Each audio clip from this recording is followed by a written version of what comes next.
عمران ریاض خان صاحب کی گرفتاری، انہیں پابند سلاسل کیے جانے، بلکہ میں کہوں گا کہ جبری طور پر انہیں گمشدہ کیے جانے کی مذمت کر سکتا. میں اس بات کی بھی مذمت کرتا ہوں کہ ہم میں سے وہ نام نہاد صحافی جو آج تک باقی صحافیوں نے اٹھائے جانے پر باقی نام لیں جی ان کا لمبی فہرست ہے سر. میں ہر سانس کے ساتھ عمران ریاض خان صاحب کے لیے آواز بلند کروں گا جب تک وہ خیر و عافیت کے ساتھ اپنی فیملی کے پاس واپس. عمران بھائی کی آپ نے ایک ویڈیو کی ہے، اس ویڈیو کے بعد کہیں سے کوئی کال وغیرہ آئی ہیں کہ یہ آپ نے اچھا کیا ہے برا کیا ہے؟ ابھی تک تو ایسا نہیں ہے. ظاہر ہے اچھی بات یہ ہے کہ چاہے وہ نوجوان ہیں چاہے باقی صحافی برادری کے لوگ ہیں، وہ جلدی پر تیل کا کام نہیں کر رہے، وہ اس کو سراہ رہے ہیں کہ یہ اچھی بات ہے اور یہ روایت پڑی رہنی چاہیے کہ آپ اختلاف رائے بھی رکھیں اور خدا نخواستہ اگر کسی کے ساتھ کوئی غیر قانونی سرگرمی ہوتی ہے تو آپ اس کا ساتھ بھی دیں. کچھ لوگ آپ پہ یہ کہہ رہے ہیں کہ جیسے آپ لوگوں کا معاملہ چل رہا تھا، آپ دونوں ایک دوسرے کو ذہنی مریض قرار دیتے تھے، اور پھر اب آپ نے رات کو جس طرح سے ویڈیو کیا، کچھ لوگ کہتے ہیں کہ پتہ نہیں یہ کوئی فیم ہے، حالانکہ آپ نے اس ویڈیو میں لکھا کہ میں مونیٹائزیشن بھی آف کر رہا ہوں. میکسیمم میں یہی کر سکتا تھا نا. دیکھیے مجھے اللہ تعالیٰ کی مہربانی سے میں نے 10 سال ہو گئے سریام پروگرام کرتے ہوئے. مجھے لگتا ہے کہ وہ خدا تعالیٰ کی ذات جتنا کسی کو نواز سکتی ہے مجھے نواز دی ہے. اگر ابھی بھی آپ فیس بک، ٹویٹر، انسٹاگرام وغیرہ کو ملا لیں تو غالباً شاید دوسرے یا تیسرے نمبر کی فالوئنگ ہے اوور آل. پیسوں کے اعتبار سے بھی جو تنخواہ اچھی ہو سکتی ہے، میں نے اس طرح بتایا بھی اپنی ایک ویڈیو میں کہ میں تقریباً 1.5 کروڑ روپے سال کا ٹیکس دیتا ہوں. تو مجھے اللہ تعالیٰ نے جتنا نوازنا تھا، مجھے اگر کسی کو پھر بھی لگتا ہے کہ مجھے ابھی اس وقت فیم کی ضرورت ہے یا مجھے واقعی اگر اس وقت فیم کی ضرورت ہے تو مجھ پہ پھر 3 حرف ہی بھیجے. کیا لگتا ہے کہ یہ جو احتجاج آپ نے آج ریکارڈ کروایا ہے، اس کے بعد یہ احتجاج آپ کے لیے وہ بالے جان نہ بن جائے؟ کوئی بات نہیں، میں اس سے تو کبھی نہیں گھبرائے. دیکھیں یہ تو روایت ہم رکھنے والے ہیں. سندھ اسمبلی کے کیس میں پیپلز پارٹی نے جو سب سے پہلی ہتھکڑیاں لگائی تھیں، یعنی الیکٹرانک میڈیا کی تاریخ میں ہتھکڑیوں کی، جیلوں کی، اس کی تو بنیاد رکھنے والے ہیں. الحمدللہ مجھے اس بات پر بہت فخر ہے. ہم نے 5 سال مقدموں کا سامنا کیا. ریلوے میں خواجہ سعد رفیق صاحب نے ہم پہ مقدمہ درج کروایا. ہم نے جب ان کی جو ٹرانسپورٹ ہے غیر قانونی چیزوں کی اس کو بے نقاب کیا، ہم نے 5 سال اس مقدمے کا سامنا کیا. سندھ اسمبلی کی سیکیورٹی کو بے نقاب کرنے پہ ہم نے ہتھکڑیاں بھگتیں، جیلیں کاٹیں. 5 سال اس مقدمے کا ہم نے سامنا کیا. تو گولیوں کا سامنا کیا، ہم نے آئی بی کے تشدد کا سامنا کیا، ہم نے سر بھڑوائے، ہم نے مارے کھائے. اقرار بھائی ایک آخری سوال یہ ہے کہ ہم سب سے بڑا پلیٹ فارم آپ کے پاس ہے، سریام جیسا پلیٹ فارم آپ کے پاس ہے، تو کیا آپ اپنے پلیٹ فارم سے بھی عمران بھائی کے لیے آواز بلند کریں گے؟ میں ہر سانس کے ساتھ عمران ریاض خان صاحب کے لیے آواز بلند کروں گا جب تک وہ خیر و عافیت کے ساتھ اپنی فیملی کے پاس واپس.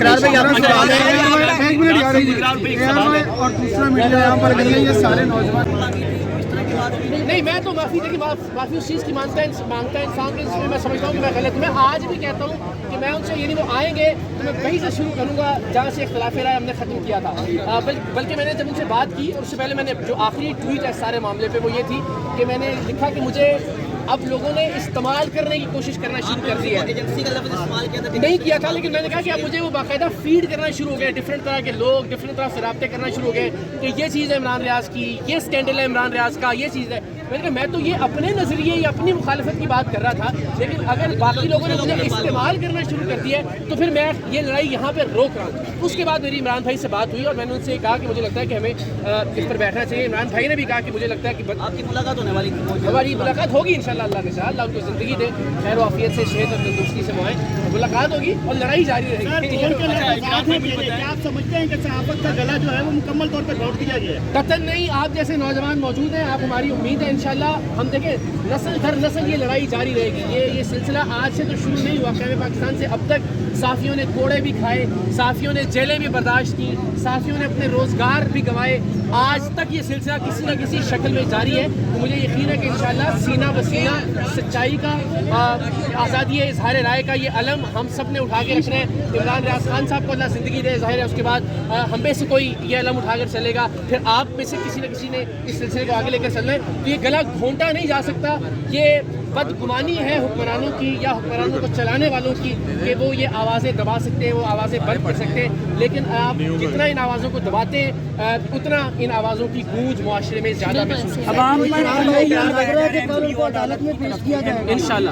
اللہ کرے، مجھے امید بھی ہے، مجھے یقین بھی ہے اور میری دعا بھی ہے اور میری خواہش بھی ہے کہ کل وہ عدالت میں پیش ہوں اور عدالت میں پیش ہونے کے بعد جو قانونی راستہ ہے اس کے مطابق پروسیڈنگز کو آگے بڑھائیں. اقرار بھائی کل آپ نے ہم سڑکوں پہ ہیں، ہم سب سڑکوں सड़कों पे हैं। मेरी तो जो औकात है, मुझे नहीं पता कि उसका क्या इम्पैक्ट है या उसके क्या असर होगा। अपनी हैसियत के मुताबिक मैं गलियों में, चौराहों पे, सड़कों पे आप दोस्त बुलाएंगे, प्रेस क्लब के दोस्त बुलाएंगे, उनकी फैमिली बुलाएगी, नहीं भी बुलाएगी, तो जहाँ जहाँ उनके हक के लिए आवाज़ बुलंद हो रही होगी मैं इंशाल्लाह मौजूद हूँगा। लेकिन मुझे यकीन है, अल्लाह करे कि इसकी नौबत नहीं आएगी, इंशाल्लाह वो खड़ा जाएगी। इकरार भाई ये बताइए, जो लोग उनके भी लिस्ट में नाम आ रहे हैं, इसकी भी देखिए, कवरेज करना जुर्म नहीं है। मैं फिर वही बात करूँ, बात तो फिर वही आ जाती है, ना कवरेज करना, ना अपनी आवाज़ बुलंद करना, ना अपनी राय का इजहार करना। ऐसी कोई भी कामिश होगी तो वो काबिल मजम्मत है। इकरार भाई, कल रात की वीडियो के बाद कहीं से कोई कॉल या मैसेज आया कि आपने फिर अपना मौका बदल लिया? नहीं, मैं दोबारा मैं कह रहा हूँ कल रात आपने तो इमरान रियाज खान साहब की गिरफ्तारी, उन्हें पाबंदी सलासिल किए जाने, बल्कि मैं कहूँगा कि जबरी तौर पर उन्हें गुमशुदा किए जाने की मजम्मत कर सकता।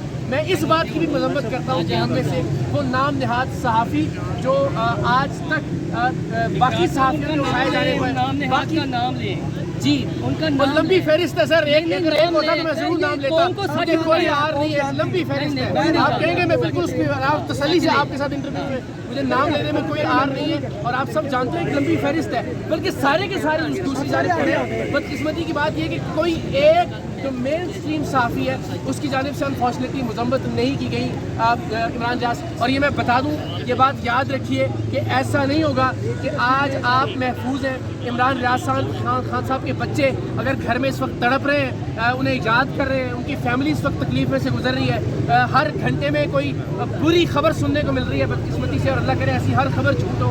और मेरी अब तक जो खबर है उसके मुताबिक अल्हम्दुलिल्लाह तमाम खबरें गलत हैं जो तशवीशनाक है उनके हवाले से। लेकिन अल्लाह ना करे कि आपके ख़ानदानों को, अल्लाह ना करे कि आपके बच्चों को, अल्लाह ना करे आपके बहन भाइयों को, आपके वालिदैन को उस तकलीफ़ में से गुजरना पड़े जिस तकलीफ़ में से इमरान रियाज खान साहब की फैमिली या उनके बहन भाई गुजर रहे हैं। सो आज इमरान रियाज खान साहब का नंबर है, आपने माजी में भी देखा, आइंदा भी याद रखिए कि आने वाले वक्त में आपका नंबर होगा अगर आप इमरान रियाज खान साहब के लिए नहीं बोलेंगे। लाख इख्तलाफ करें, मैं फिर कहूँगा मैं उनसे इख्तलाफ की अलामत के तौर पर यहाँ पर मौजूद हूँ।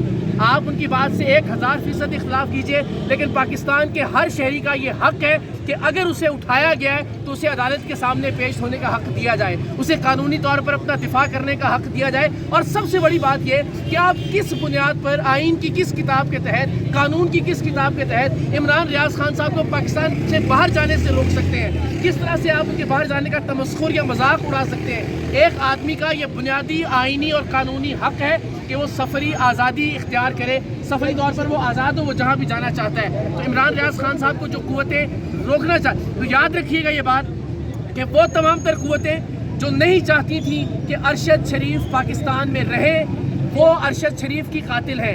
और अब वो खुदा न खास्ता मैं समझता हूँ कि तमाम कुव्वतें जो इमरान रियाज खान साहब को पाकिस्तान से बाहर जाने से रोकना चाहती हैं, अगर कोई गज़न पहुँचती है इमरान रियाज खान साहब को, अगर कोई तकलीफ़ पहुँचती है, अगर उनका कोई बाल बीका होता है, तो वो तमाम तर कुव्वतें जिम्मेदार होंगी जो उन्हें पाकिस्तान में रखना चाहती हैं, बार बार रोकना चाहती हैं। तो ये बात हम सब पर वाज़ेह हो जाए। मैं फिर कहूँगा, इख्तिलाफ़ राय का सलीका सीखिए, एक दूसरे की बात को तहम्मुल से बर्दाश्त करना सीखिए, लेकिन खुदा के वास्ते ये कोई तरीका नहीं है कि अगर किसी शख्स को गैर कानूनी तौर पर उठा लिया जाता है, एक शख्स को अदालत के सामने पेश नहीं किया जाता, कोई इदारा, कोई एजेंसी उसकी गिरफ्तारी की जिम्मेदारी लेने के लिए तैयार नहीं है, उस पर आप मजम्मत भी नहीं करते। मैं सबसे पहले इमरान रियाज खान साहब की इस तरह उठाए जाने की मजम्मत करता हूँ, और दूसरे नंबर पर उन नाम नहाद सहाफ़ियों की खामोशी की मजम्मत करता हूँ कि जो इस जुल्म पर खामोश है। नहीं है कि मैं कहूँ कि यार आप और मैं बिल्कुल एक जैसा सोचते हैं, ये तो एक मुआशरे के लिए मौत की बात होती है जहाँ आप सोचना छोड़ दें या मुखालिफ राय रखना छोड़ दें। लेकिन मैं ये कहता हूँ कि मुखालिफ राय रखने का क्या मतलब है कि मैं घर में बैठ के लुटियाँ डालूँ कि इमरान रियाज खान साहब शुक्र है गिरफ्तार हो गए, या मैं इस बात को मिठाइयाँ तकसीम करूँ कि चूँकि मैं इमरान रियाज खान साहब पे नजरियाती मुखालिफ हूँ, शुक्र है कि वो दार पे लटक गए हैं या उन्हें कोड़े पड़ रहे हैं या वसूली पर लटक गए, कतन नहीं। मैं तो चाहूँगा कि वो शख्स मौजूद रहे, बहुत सारी बातों में उसके नज़रियात से मेरी इस्लाह होगी और मुमकिन है कि किसी मेरी एक बात से उनकी इस्लाह हो जाए। तो मैं ये समझता हूँ कि आप सब के लिए एक तरह से हमने अपनी ज़िंदगी में जो सीखा वो एक लर्निंग, एक तो ये कि इख्तलाफ राय की गुंजाइश रखना सीखिए, ज़ाती इख्तलाफ मत बनाइए, ये मत समझिए कि खुदा न खास्ता किसी की कोई ख़ानदानी रंजिश है अगर ज़ाती इख्तलाफ है। और दूसरी बात ये कि ये मत सोचिए कि ये वक्त अगर आज आप पर है तो ये किसी दूसरे पर है तो ये कल आप पर नहीं आएगा। ये हादसात ज़माना की तरतीब यही है कि अल्टीमेटली हर एक को उन हालात वाक़यात का सामना करना पड़ता है जिससे माजी में दूसरे गुजरे होते हैं। तो मुझे लगता है कि ये लड़ाई सिर्फ हमें ये नहीं समझना चाहिए कि इमरान रियाज़ की या उनकी फैमिली की या इमरान रियाज़ को पसंद करने वाली पार्टी की या उनके लाइक माइंडेड या जो हम ख्याल जर्नलिस्ट हैं सिर्फ उनकी लड़ाई है। नहीं, मुझे लगता है कि हर बोलने वाले, हर सोचने वाले को इमरान रियाज़ के लिए असदूर की गिरफ्तारी हुई या उठाया गया या जो मतीउल्लाह जान साहब के साथ हुआ, हमने भी खान साहब से सवाल रखा। खान साहब ने हमारे सामने कहा कि मैंने उस दिन ये बाकायदा चेक किया था और मैंने कहा उनको छोड़ें। आपको लगता है ये गिरफ्तारियां हुकूमतें करती हैं? आपको लगता है इमरान रियाज़ की गिरफ्तारियां मामला हुकूमत का है या जिनके साथ ज़ाहिर है लड़ाई है या उनके साथ है? नहीं, ऐसा नहीं है कि वो सच्ची बात है। इमरान भाई जो ये बात करते थे मैं उनसे मुत्तफिक हूँ उस बात पे, लेकिन अब ये बताना पड़ेगा मुझे कि मैं कहाँ से इख्तिलाफ रखता हूँ, कहाँ मुत्तफिक। जहाँ वो ये कहते हैं ना कि ये हुकूमतों की मजाल नहीं है कि वो ये कार्रवाइयाँ कर सकें, ना ही हुकूमतों की ये बिसात है कि उस तरह कार्रवाइयाँ कर सकें। तो हम सभी जानते हैं, मुझे लेकिन इस वक्त लगता है कि ऐसी कोई बात हमें नहीं करनी चाहिए जो इमरान भाई या उनकी फैमिली के लिए किसी मुश्किल का बायस हो। लेकिन एक बात मैं ज़रूर कहूँगा कि आज वो तमाम लोग जिनके आपने नाम लिए, चाहे वो अबसार आलम है, चाहे वो हामिद मीर हैं, चाहे वो असदूर हैं, चाहे वो मतीउल्लाह जान है, मुझे तवक्को थी कि वो बहुत बढ़ चढ़ कर बोलेंगे इमरान रियाज़ के लिए। मैंने उनसे सीखा है, सच्ची बात बताऊँ। मुझे आज मेरे सामने ये लोग एक तरह से मुझे लगता है कि इनके चेहरे आया हो रहे हैं। मुझे इन लोगों को चाहिए कि ये बात करें इमरान रियाज़ के लिए कि नहीं, आप उसको कहें कि दुनिया का सबसे बड़ा मुजरिम है यार, उसने बहुत बड़ा जुर्म किया है आपकी मुखालिफ पॉलिटिकल पार्टी को सपोर्ट करके, उसने बहुत बड़ा जुर्म किया है कि आपको लगता है कि यार वो यूट्यूब से बहुत सारे डॉलर्स कमा रहा है। जो मेरा कंसर्न भी है कि आपके नज़रियात और आपकी आमदन अगर कनेक्टेड है तो कहीं ना कहीं आप अपने नज़रियात के गुलाम हो जाते हैं, मेरा भी। लेकिन मैं कहता हूँ आप दुनिया का सबसे बड़ा मुजरिम मानिए भाई, उसके बावजूद अदालत के सामने पेश कीजिए ना। सिर्फ एक निकाती एजेंडा है हमारा। हम नहीं कहते कि वो दुनिया के सबसे सच्चे इंसान है, हम नहीं कहते कि वो भगवान है, हम नहीं कहते कि वो किसी भी गलती से या किसी भी खामी से मुबर्रा है। हम ये कहते हैं कि उनका राइट है, बुनियादी हक है कि उन्हें कोर्ट के सामने, अदालत के सामने पेश किया जाए और बस उसके बाद फिर वो जाने, अदालत जाने। और अगर उन्होंने कोई जुर्म फर्जद किया है तो कोर्ट ऑफ लॉ जो है। आज उल्मा कॉन्फ्रेंस हुई है, उल्मा कॉन्फ्रेंस, आपको क्या लगता है हुकूमत ने जो आखिरी कार्ड है इस्लाम का, हुकूमत कहाँ है? मुझे लगता ही नहीं कि हुकूमत नाम की कोई चीज़ है, हुकूमत को कार्ड मिल सकती है।